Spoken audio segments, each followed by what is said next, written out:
Nabi Muhammad adalah Rasul tersibuk di akhirat. Halo Sobat Love Islam, berjumpa lagi dengan kami di channel kesayangan ini. Dalam video ini kita akan mengupas kiprah dan kesibukan baginda Nabi Muhammad di akhirat nanti, yang mana Nabi Muhammad adalah Rasul tersibuk di akhirat untuk menolong umatnya. Tatkala Nabi Adam, Nabi Nuh, Nabi Ibrahim, dan Nabi Isa alaihimussalam angkat tangan saat dimintai syafaat oleh orang-orang mukmin di padang mahsyar, Rasulullah justru menjadi satu-satunya Nabi yang mampu memenuhinya. Bahkan, ketika sudah berada di dalam surga sekalipun, beliau masih sibuk memikirkan umatnya, bahkan terus memohon kepada Allah agar bisa menolong mereka. Termasuk mereka yang sudah berada dalam siksa bara jahanam. Demikian seperti yang digambarkan dalam hadits Rasulullah berikut ini. Pada hari kiamat, orang-orang mukmin datang menemui Adam alaihissalam dan berkata, Allah telah memerintah para malaikat bersujud kepadamu, maka mintalah kepada Allah syafaat untuk kami. Namun, Adam meminta kami, orang-orang mukmin, beranjak dari tempat kami seraya berkata, di sini aku tak bisa memenuhi permintaan kalian. Maka pergilah kepada Nuh. Namun, Nabi Nuh juga memberi jawaban yang sama, di sini aku tak mampu memenuhi permintaan kalian. Orang-orang mukmin tetap bertahan di sana hingga diperintahkan menemui Khalilullah Ibrahim alaihissalam. Mereka lalu menemuinya.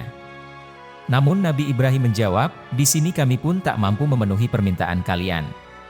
Maka datanglah kepada Nabi Isa alaihissalam sebab ia adalah roh dan kalimat Allah. Mereka lalu menemui Nabi Isa alaihissalam, namun ia berkata, di sini aku tidak mampu memenuhi permintaan kalian, maka datanglah kepada Nabi Muhammad sebab ia telah diampuni doanya, baik dosa terdahulu maupun dosa yang akan datang, Khair Huzaimah. Namun hal itu bukan sesuatu yang kebetulan karena Rasulullah Shallallahu Alaihi Wasallam memang Rasul yang memiliki perhatian besar terhadap keselamatan umatnya. Bahkan, tatkala diberi pilihan oleh Allah, antara memilih separuh umatnya masuk surga dengan syafaat, maka Rasulullah memilih syafaat. Sebab cakupan syafaat lebih luas dan menjadi hak setiap muslim yang beriman. Demikian seperti yang diungkapkan dalam salah satu haditsnya, di mana beliau bersabda, apakah kalian tahu apa yang dipilihkan Tuhanku malam ini? Para sahabat menjawab, Allah dan Rasulnya lebih mengetahui. Beliau melanjutkan, sesungguhnya dia memberi pilihan kepadaku antara separuh umatku masuk surga dengan syafaat, maka aku memilih syafaat, hadis riwayat At-Tabrani. Bahkan, tiket doa mustajab Rasulullah Shallallahu Alaihi Wasallam dipersiapkan untuk mensyafaati umatnya di akhirat. Padahal, doa mustajab nabi-nabi yang lain sudah dipergunakan sewaktu di dunia, sebagaimana dalam hadits berikut. لكل نبي دعوة مستجابة يدعو بها وأريد أن أختبئ دعوتي شفاعة لأمتي في الآخرة.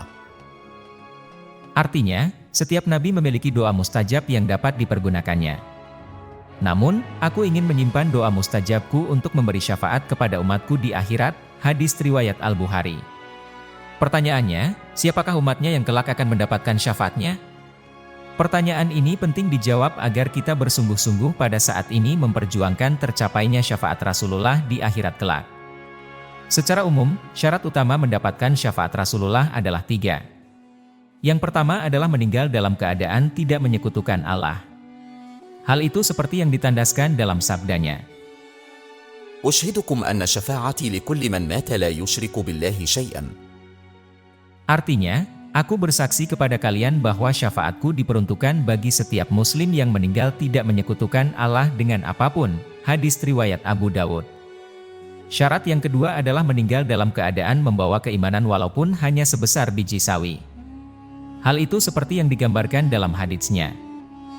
Artinya, aku mengundi pintu surga. Tiba-tiba dibukakan satu pintu dari emas dan lengkungnya dari perak.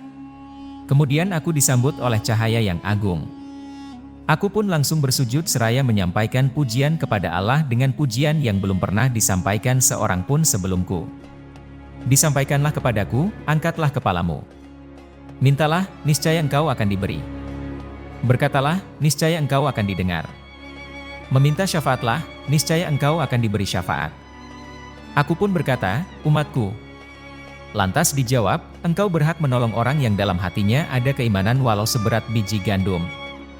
Aku pun bersujud kedua kalinya dan menyampaikan pujian yang sama dan disampaikan lagi kepadaku jawaban yang sama.